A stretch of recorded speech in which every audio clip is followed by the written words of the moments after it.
بسم اللہ الرحمن الرحیم۔ سورہ آراف، سورت نمبر 7۔ شروع کرتا ہوں اللہ کے نام سے جو بڑا مہربان نہایت رحم والا ہے۔ وَمِمَّنْ خَلَقْنَا أُمَّةٌ يَهْدُونَ بِالْحَقِّ وَبِهِ يَعْدِلُونَ، اور ہماری مخلوق میں ایک جماعت ایسی بھی ہے جو حق کے موافق ہدایت کرتی ہے اور اس کے موافق انصاف بھی کرتی ہے۔ وَالَّذِينَ كَذَّبُوا بِآيَاتِنَا سَنَسْتَدْرِجُهُم مِّنْ حَيْثُ لَا يَعْلَمُونَ، اور جو لوگ ہماری آیات کو جھٹلاتے ہیں ہم ان کو بتدریج گرفت میں لیے جا رہے ہیں، اس طور پر کہ ان کو خبر بھی نہیں۔ وَأُمْلِي لَهُمْ إِنَّ كَيْدِي مَتِينٌ، اور ان کو مہلت دیتا ہوں، بے شک میری تدبیر بڑی مضبوط ہے۔ یہ ان لوگوں کے لیے خطرے کی گھنٹی ہے جو مسلسل نافرمانی کیے جا رہے ہوں اور پھر بھی دنیا کے عیش و عشرت سے لطف اندوز ہو رہے ہوں، اور جنہیں کبھی یہ خیال بھی نہ آتا ہو کہ انہیں کسی دن اللہ تعالیٰ کے سامنے پیش ہونا ہے، کیونکہ ایسی نافرمانیوں اور ایسی غفلت کے ساتھ جو دنیاوی عیش و عشرت میں میسر آتی ہے تو وہ اللہ تعالیٰ کی طرف سے ڈھیل ہوتی ہے، جس کو قرآن کریم نے استدراج کا نام دیا ہے۔ ایک وقت آتا ہے کہ ایسا شخص اچانک پکڑ دیا جاتا ہے، کبھی تو یہ پکڑ دنیا ہی میں ہو جاتی ہے، اور اگر یہاں نہ ہوئی تو آخرت میں تو ہونی ہی ہونی ہے۔ أَوَلَمْ يَتَفَكَّرُوا مَا بِصَاحِبِهِم مِّن جِنَّةٍ إِنْ هُوَ إِلَّا نَذِيرٌ مُّبِينٌ، کیا ان لوگوں نے اس بات پر غور نہ کیا کہ ان کے ساتھی کو ذرا بھی جنون نہیں، وہ تو صرف ایک صاف صاف ڈرانے والے ہیں۔ مشرکین مکہ حضرت صلی اللہ علیہ وسلم کو پیغمبر ماننے کے بجائے کبھی معاذ اللہ آپ کو مجنون قرار دیتے، کبھی شاعر یا جادوگر کہتے تھے۔ یہ آیت بتا رہی ہے کہ حضرت صلی اللہ علیہ وسلم کے بارے میں ایسے بے سروپا تبصرے وہی کر سکتا ہے جو بے سوچے سمجھے بات کرنے کا عادی ہو۔ اگر یہ لوگ ذرا بھی غور کر لیں تو ان پر اپنے ان الزامات کی حقیقت واضح ہو جائے۔ أَوَلَمْ يَنظُرُوا فِي مَلَكُوتِ السَّمَاوَاتِ وَالْأَرْضِ وَمَا خَلَقَ اللَّهُ مِن شَيْءٍ وَأَنْ عَسَىٰ أَن يَكُونَ قَدِ اقْتَرَبَ أَجَلُهُمْ فَبِأَيِّ حَدِيثٍ بَعْدَهُ يُؤْمِنُونَ، اور کیا ان لوگوں نے غور نہیں کیا آسمانوں اور زمین کے عالم میں اور دوسری چیزوں میں جو اللہ نے پیدا کی ہیں، اور اس بات میں کہ ممکن ہے کہ ان کی اجل قریب ہی آ پہنچی ہو، پھر قرآن کے بعد کون سی بات پر یہ لوگ ایمان لائیں گے؟ من يضلل الله فلا هادي له ويذرهم في طغيانهم يعمهون، جس کو اللہ تعالیٰ گمراہ کر دے اس کو کوئی راہ پر نہیں لا سکتا، اور اللہ تعالیٰ ان کو ان کی گمراہی میں بھٹکتے ہوئے چھوڑ دیتا ہے۔ يسألونك عن الساعة أيان مرساها قل إنما علمها عند ربي لا يجليها لوقتها إلا هو ثقلت في السماوات والأرض لا تأتيكم إلا بغتة يسألونك كأنك حفي عنها قل انما علمها عند الله ولكن اکثر الناس لا يعلمون۔ یہ لوگ آپ سے قیامت کے متعلق سوال کرتے ہیں کہ اس کا وقوع کب ہوگا، آپ فرما دیجئے کہ اس کا علم صرف میرے رب ہی کے پاس ہے، اس کے وقت پر اس کو سوا اللہ کے کوئی اور ظاہر نہ کرے گا۔ وہ آسمانوں اور زمین میں بڑا بھاری حادثہ ہوگا، وہ تم پر محض اچانک آ پڑے گی۔ وہ آپ سے اس طرح پوچھتے ہیں جیسے گویا آپ اس کی تحقیقات کر چکے ہیں، آپ فرما دیجئے کہ اس کا علم خاص اللہ ہی کے پاس ہے، لیکن اکثر لوگ نہیں جانتے۔ قل لا املك لنفسي نفعا ولا ضرا الا ما شاء الله ولو كنت اعلم الغيب لاستكثرت من الخير وما مسني السوء إن أنا إلا نذير وبشير لقوم يؤمنون۔ آپ فرما دیجئے کہ میں خود اپنی ذات خاص کے لیے کسی نفع کا اختیار نہیں رکھتا اور نہ کسی ضرر کا، مگر اتنا ہی کہ جتنا اللہ نے چاہا ہو۔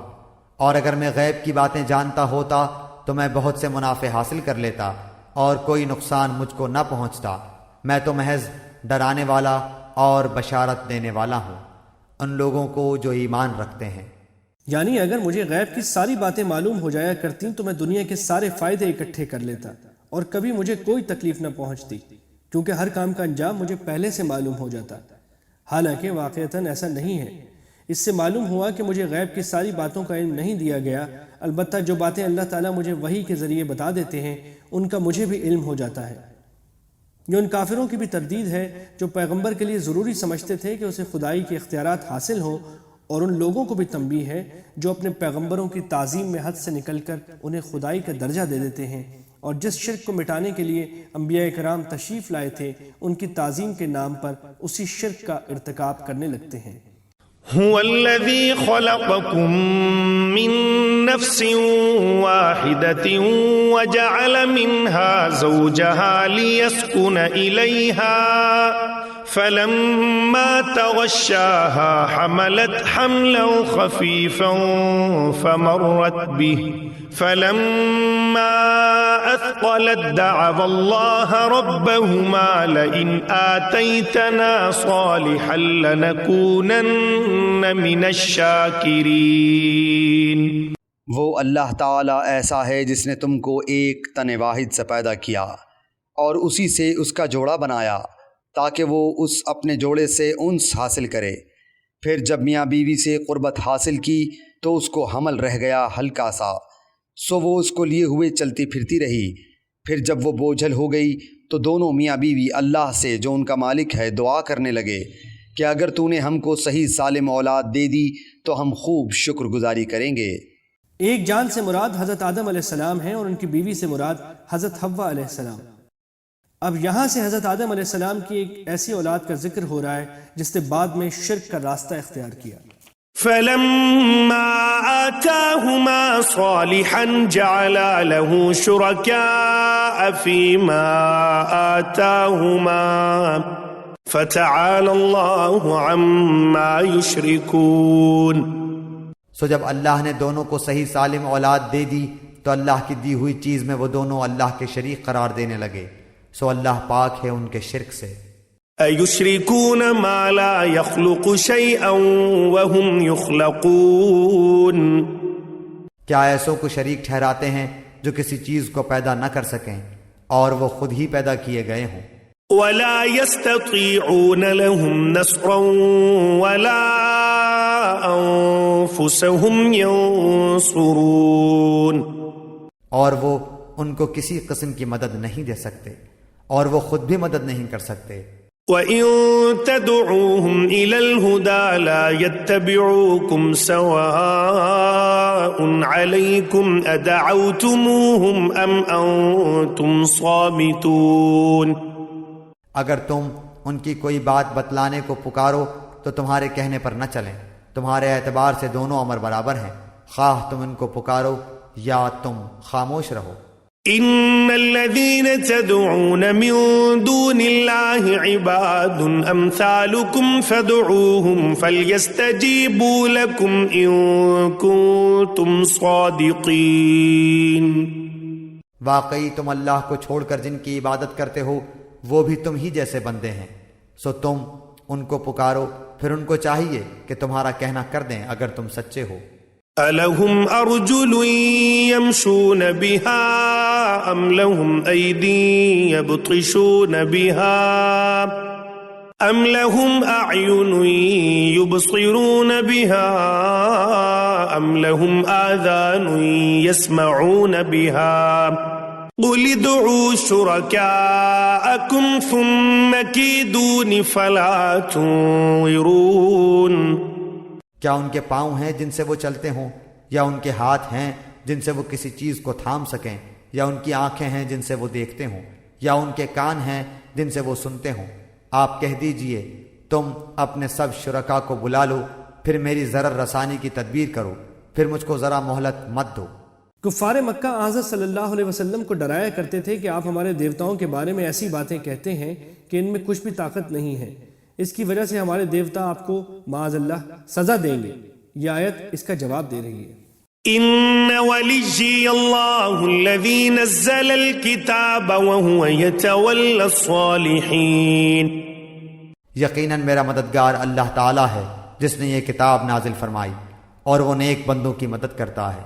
والذین تدعون من دونه لا يستطيعون نصركم ولا انفسهم ينصرون، اور تم جن لوگوں کی اللہ کو چھوڑ کر عبادت کرتے ہو وہ تمہاری کچھ مدد نہیں کر سکتے اور نہ وہ اپنی مدد کر سکتے ہیں۔ وَإِن تَدْعُوهُمْ إِلَى الْهُدَى لَا يَسْمَعُوا وَتَرَاهُمْ يَنظُرُونَ إِلَيْكَ وَهُمْ لَا يُبْصِرُونَ، اور ان کو اگر کوئی بات بتلانے کو پکارو تو اس کو نہ سنیں، اور ان کو آپ دیکھتے ہیں کہ گویا وہ آپ کو دیکھ رہے ہیں اور وہ کچھ بھی نہیں دیکھتے۔ خُذِ الْعَفْوَ وَأْمُرْ بِالْعُرْفِ وَأَعْرِضْ عَنِ الْجَاهِلِينَ، آپ درگزر کو اختیار کریں، نیک کام کی تعلیم دیں اور جاہلوں سے ایک کنارہ ہو جائیں۔ وَإِمَّا يَنزَغَنَّكَ مِنَ الشَّيْطَانِ نَزْغٌ فَاسْتَعِذْ بِاللَّهِ إِنَّهُ سَمِيعٌ عَلِيمٌ، اور اگر آپ کو کوئی وسوسہ شیطان کی طرف سے آنے لگے تو اللہ کی پناہ مانگ لیا کیجیے، بلا شبہ وہ خوب سننے والا، خوب جاننے والا ہے۔ کچوکے سے مراد وسوسہ ہے، اور اس آیت نے ہر مسلمان کو یہ تعلیم دی ہے کہ جب کبھی شیطان دل میں کوئی برے خیال کا وسوسہ ڈالے تو فوراً اللہ تعالیٰ کی پناہ مانگنی چاہیے۔ اس بات کا ذکر خاص طور پر درگزر کا رویہ اپنانے کے سلسلے میں کیا گیا ہے، جس کا مطلب یہ ہے کہ جہاں درگزر کرنے کی فضیلت ہے وہاں بھی اگر شیطانی اثر سے کبھی کسی کو غصہ آ جائے تو اس کا علاج بھی اللہ تعالیٰ سے پناہ مانگنا ہے۔ ان الذين اتقوا اذا مسهم طائف من الشيطان تذكروا فاذا هم مبصرون، یقیناً جو لوگ خدا ترس ہیں جب ان کو کوئی خطرہ شیطان کی طرف سے آ جاتا ہے تو وہ یاد میں لگ جاتے ہیں، سو یکایک ان کی آنکھیں کھل جاتی ہیں۔ گناہ کی خواہش نفس اور شیطان کے اثرات سے بڑے بڑے پرہیزگاروں کو بھی ہوتی ہے، لیکن وہ اس کا علاج اس طرح کرتے ہیں کہ اللہ تعالیٰ کا ذکر کرتے ہیں، اس سے مدد مانگتے ہیں، دعائیں کرتے ہیں اور اس کی بارگاہ میں حاضری کا دھیان کرتے ہیں۔ اس کے نتیجے میں ان کی آنکھیں کھل جاتی ہیں، یعنی ان کو گناہ کی حقیقت نظر آ جاتی ہے اور اس کے نتیجے میں وہ گناہ سے بچ جاتے ہیں، اور اگر کبھی غلطی ہو بھی جائے تو توبہ کی توفیق ہو جاتی ہے۔ وَإِخْوَانُهُمْ يَمُدُّونَهُمْ فِي الْغَيِّ ثُمَّ لَا يُقْصِرُونَ، اور جو شیاطین کے تابع ہیں وہ ان کو گمراہی میں کھینچے لے جاتے ہیں، پس وہ باز نہیں آتے۔ وَإِذَا لَمْ تَأْتِهِمْ بِآيَةٍ قَالُوا لَوْلَا اجْتَبَيْتَهَا قُلْ إِنَّمَا أَتَّبِعُ مَا يُوحَىٰ إِلَيَّ مِن رَّبِّي هَٰذَا بَصَائِرُ مِن رَّبِّكُمْ وَهُدًى وَرَحْمَةٌ لِّقَوْمٍ يُؤْمِنُونَ، اور جب آپ کوئی معجزہ ان کے سامنے ظاہر نہیں کرتے تو وہ لوگ کہتے ہیں کہ آپ یہ معجزہ کیوں نہ لائے؟ آپ فرما دیجئے کہ میں اس کا اتباع کرتا ہوں جو مجھ پر میرے رب کی طرف سے حکم بھیجا گیا ہے۔ یہ گویا بہت سی دلیلیں ہیں تمہارے رب کی طرف سے، اور ہدایت اور رحمت ہے ان لوگوں کے لیے جو ایمان رکھتے ہیں۔ حضرت صلی اللہ علیہ وسلم کے بہت سے معجزے ان لوگوں کے سامنے آ چکے تھے، لیکن وہ ضد میں آ کر نئے نئے معجزات کا مطالبہ کرتے تھے۔ یہ اس کا جواب ہے کہ میں اپنی طرف سے کوئی کام نہیں کر سکتا، میں تو ہر بات میں وحی الہی کا اتباع کرتا ہوں۔ یعنی قرآن کریم بذات خود ایک معجزہ ہے، اس میں جو بصیرتیں ہیں وہ ایک امی کی زبان پر جاری ہو رہی ہیں جس نے کبھی لکھنا پڑھنا نہیں سیکھا، اس کے بعد کس معجزے کی ضرورت ہے؟ وَإِذَا قُرِئَ الْقُرْآنُ فَاسْتَمِعُوا لَهُ وَأَنصِتُوا لَعَلَّكُمْ تُرْحَمُونَ، اور جب قرآن پڑھا جایا کرے تو اس کی طرف کان لگا دیا کرو اور خاموش رہا کرو، امید ہے کہ تم پر رحمت ہو۔ اس آیت نے بتا دیا کہ جب قرآن کریم کی تلاوت ہو رہی ہو تو اسے سننے کا اہتمام کرنا چاہیے، البتہ تلاوت کرنے والے کے لیے بھی ضروری ہے کہ وہ ایسے مقامات پر بلند آواز سے تلاوت نہ کرے جہاں لوگ اپنے کاموں میں مشغول ہوں۔ ایسی صورت میں اگر لوگ تلاوت کی طرف دھیان نہیں دیں گے تو اس کا گناہ تلاوت کرنے والے کو ہوگا۔ واذكر ربك في نفسك تضرعا وخيفة ودون الجهر من القول بالغدو والآصال ولا تكن من الغافلين. اور اے شخص اپنے رب کی یاد کیا کر اپنے دل میں عاجزی کے ساتھ اور خوف کے ساتھ اور زور کی آواز کی نسبت کم آواز کے ساتھ صبح اور شام، اور اہل غفلت میں سے مت ہونا. ان الذين عند ربك لا يستكبرون عن عبادته ويسبحونه وله يسجدون. یقیناً جو تیرے رب کے نزدیک ہیں وہ اس کی عبادت سے تکبر نہیں کرتے اور اس کی پاکی بیان کرتے ہیں اور اس کو سجدہ کرتے ہیں. اس سے اشارہ ہے کہ انسانوں کو اللہ تعالیٰ کا ذکر کرنے کا جو حکم دیا جا رہا ہے اس میں معاذ اللہ تعالیٰ کا کوئی فائدہ نہیں ہے، کیونکہ اول تو اللہ تعالیٰ کسی مخلوق کی عبادت یا ذکر سے بے نیاز ہے، دوسرے اس کی ایک بڑی مخلوق یعنی فرشتے ہر وقت اس کے ذکر میں مشغول ہیں. انسانوں کو جو ذکر کا حکم دیا گیا ہے اس میں خود انسانوں کا فائدہ ہے کہ یہ ذکر جب دل میں سما جائے تو انہیں شیطان کے تصرفات سے محفوظ رکھنے کے لیے نہایت مفید ہے، اور اس کے ذریعے وہ گناہوں اور جرائم و مظالم سے اپنے آپ کو بچا سکتے ہیں. واضح رہے کہ یہ آیت سجدہ تلاوت کی آیت ہے، اور جو شخص عربی میں یہ آیت پڑھے اس پر سجدہ کرنا واجب ہے. البتہ آیت کو پڑھے بغیر صرف دیکھنے سے سجدہ واجب نہیں ہوتا، اور صرف ترجمہ زبان سے پڑھ لینے میں بھی احتیاطاً سجدہ کر لینا ضروری ہے. قرآن کریم میں ایسی 14 آیتیں ہیں اور یہ ان میں سب سے پہلی آیت ہے. قلب بالحق تعلق وبغير تعلق يغفي يسأل حالكه فأتاه الوحي فأشرك اقرأ اقرأ يا محمد السلام عليك يا رسول الله السلام عليك يا حبيبي يا نبي الله.